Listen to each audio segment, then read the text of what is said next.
वज़ाइफ़ उलमा इकराम ने बताए हैं, अगर उनको पढ़कर इन जानवरों के पानी के ऊपर फूंक दिया जाए या इनके बाड़े के अंदर आवाज़ बुलंद तिलावत की जाए तो बिस्मिल्लाहिर्रहमानिर्रहीम व इज़ा मरिज़्तु फ़हुव यशफ़ीन सदक़ल्लाहुल अज़ीम।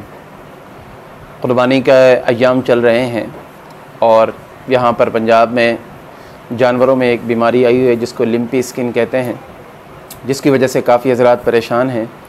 और हम देख रहे हैं कि यहाँ पर अक्सर जो है ना भैंस वग़ैरह की, कट्टे वग़ैरह की क़ुरबानी की जा रही है और इन जानवरों की बीमारी की वजह से काफ़ी हज़रात परेशान हैं। और दूसरे नंबर पर मैं ख़ुद भी बाहर निकलता हूँ या आप हज़रात भी बाहर जाते होंगे, या हालात यहाँ के देखें तो सड़कों के ऊपर, नहरों के किनारे और जहाँ पर भी कोई थोड़ी सी जगह नज़र आती है वहाँ पर जानवर मरे हुए पड़े हुए हैं, ताफ़ुन फैला हुआ है। तो काफ़ी परेशानी है। ये उन हज़रात को पता होता है कि जो पूरा साल 2-2, ढाई साल तक अपने जानवर की केयर करते हैं, पालते हैं, उसको ख़र्च करते हैं, उसके ऊपर दिन रात एक कर देते हैं चारे वग़ैरह के लिए, उनके ख़र्चों के लिए, उनकी ट्रीटमेंट के लिए। फिर जब ये बीमारी उनको निकल जाती है तो फिर वो खाने के काबिल भी नहीं रहते, उनको ज़िबा भी नहीं किया जाता, वो बल्कि ऐसे ही गिरा देते हैं। तो ज़ाहिर है गरीब तबका जो है ना ख़ास तौर पर इससे बहुत ज़्यादा मुतासिर है। लेकिन हमारी जो सरकार है, बस अल्लाह ही हाफिज़ है कि उन्होंने इसके ऊपर कोई एक्शन नहीं लिया। मुझे कहीं पर कोई महकमे की कोई ख़बर नज़र नहीं आई कि कोई इन गरीबों का पुरसान हाल होता, कोई उनकी खबरगिरी करता, कोई इनकी ट्रीटमेंट की बात करता, तो कहीं पर कोई नहीं है। मेरी जो बरादरी है, यानी कि हम जिस तबक़े से ताल्लुक़ रखते हैं उलमा से, और तो भरपूर कोशिश करते हैं हम कि हर मौके के ऊपर आवाम की खिदमत के लिए और हमारे जो भाई हैं, दोस्त हैं, उन तक ऐसी बातें पहुंचाई जाएं, ऐसी मालूमात पहुंचाई जाएं जिसकी वजह से उनको राहत हासिल हो। तो इन हालात के अंदर उलमा इकराम ने कुछ वज़ाइफ़ बताए हैं जिनको, इन वज़ाइफ़ को करके बंदा इस बीमारी से महफूज रह सकता है और जानवरों को भी महफूज रख सकता है। तो पहले नंबर पर तो तौबा इस्तिग़फ़ार का अहतमाम करना चाहिए, ज़्यादा से ज़्यादा इस्तिग़फ़ार। 5 वक्त नमाज का अहतमाम करें, 5 वक्त नमाज का अहतमाम करें। जहाँ पर 5 वक्त नमाज का अहतमाम होता है, इस्तिग़फ़ार की कसरत होती, ठीक है, जहाँ पर इस्तिग़फ़ार की कसरत होती है वहाँ पर इस तरह की बीमारियाँ तकरीबन नहीं आती। अगर आती हैं तो इस बरकत से अल्लाह तबारक व तआला उनको दूर फरमा देता है। अब कुछ कुरानी सूरतें और कुछ और आयात और दुरूद शरीफ वग़ैरह ख़ुद पढ़ने की कोशिश की करें। जो हम पढ़ते हैं वो कोई और नहीं पढ़ सकता। अगर ख़ुद नहीं पढ़े हुए कुरान पाक तो किसी बाअमल आलिम को, आपके इमाम साहब और मस्जिद के मुअज्जिन साहब हों, कोई क़ारी साहब हों जो सही तरह से कुरान पाक पढ़ते हों, उनको जाकर ये बता दें और ये वज़ाइफ़ आप करें। इंशाअल्लाह अल्लाह तबारक व तआला से कवी उम्मीद है कि अल्लाह तबारक व तआला कुरान की बरकत से ये जो लिम्बी स्किन, ये जो बीमारी है, अल्लाह तबारक व तआला उसको दूर फरमा देंगे।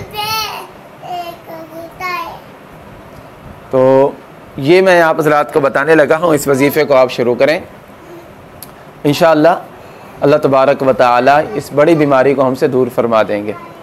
तो पहले नंबर पर दुरूद शरीफ, 11 मरतबा दुरूद शरीफ पढ़ना है, 11 मरतबा सूरतुल फातिहा पढ़नी है, 11 मरतबा सूरह यासीन पढ़नी है, 11 मरतबा आयतुल कुर्सी पढ़नी है, 11 मरतबा सूरतुत तगाबुन पढ़नी है। ये सब कुछ मैं लिख कर आगे भी लगा दूँगा, स्क्रीन में आपको नज़र आ जाएगा या थंबनेल में लगा दूँगा। तो 11 मरतबा ये सारी सूरतें हो गई और 11 मरतबा ये आयत फ़ल्लाहु खैरुन हाफ़िज़न व हुवा अरहमुर राहिमीन, फ़ल्लाहु खैरुन हाफ़िज़न व हुवा अरहमुर राहिमीन, फ़ल्लाहु खैरुन हाफ़िज़न व हुवा अरहमुर राहिमीन। 11 मरतबा ये आयत और 11 मरतबा सूरतुन नास, क़ुल अऊज़ु बिरब्बिन नास मलिकिन नास इलाहिन नास मिन शर्रिल वस्वासिल खन्नास अल्लज़ी युवस्विसु फ़ी सुदूरिन नास मिनल जिन्नति वन नास। ये 4-5 जो वज़ाइफ़ बताए हैं, इनको 11-11 मरतबा पढ़ना है और आखिर में 11 मरतबा फिर दुरूद शरीफ पढ़ लेना है।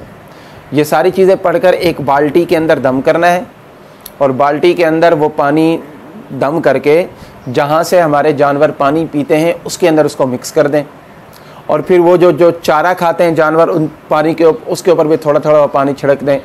और अगर हो सके तो थोड़ा सा वो जो स्प्रे होती है, जो यानी कि नाइयों के पास भी होती है, जो हाथ वाली होती है स्प्रे, उसके अंदर पानी थोड़ा मिक्स करके वो जानवरों के चेहरों के ऊपर या स्किन के ऊपर जो जगह है वहाँ पर लगा दें।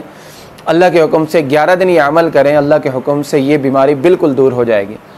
और इस बीमारी से हर बंदा परेशान है, तो कोशिश करें कि ख़ुद भी ये अमल करें और अपने दूसरे जो भी दोस्त अहबाब हैं उन तक ये बात पहुँचाएँ इस वीडियो को ज़्यादा से ज़्यादा शेयर करें ताकि हमारे मुसलमान भाइयों तक ये मालूमात पहुँचें और वो जिस ज़हनी परेशानी के अंदर मुब्तला है अल्लाह तबारक व तआला के हुक्म से उस ज़हनी परेशानी से दूर हो जाएंगे।